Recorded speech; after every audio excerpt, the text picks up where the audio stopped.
Assalomu alaykum.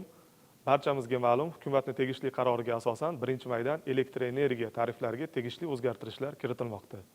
Bu o'z navbatida iste'molchilarga tegishli haqli savolga sabab bo'lmoqda. Ya'ni qanday hisob-kitoblar amalga oshiladi va qancha summaga tariflar o'zgardi. Shu savollarga javob berish va iste'molchilarga qulayliklar yaratish maqsadida hududiy elektr tarmoqlari aksiyadorlik jamiyati tomonidan taqqoslovchi kalkulyator ishga tushirildi. Ushbu kalkulyatorni rasmiy veb-saytimiz head.uz va Head Billing Mobile mobil ilovalarini ko'chirib olgan holda ko'rishlaringiz mumkin va bundan foydalanish mumkin. Ushbu kalkulyator iste'molchilarga nima beradi? Ushbu kalkulyator misol uchun iste'molchi bir oyda 300 kWh elektr energiya iste'mol qilgan bo'lsa, 1-may holatigacha bo'lgan tariflarda qanday hisob-kitoblar amalga oshiladi va 1-maydan keyin o'zgarishlar bilan qanday hisob-kitoblar amalga oshiladi, orasidagi tafovutlarni ko'rish imkoniyatini beradi.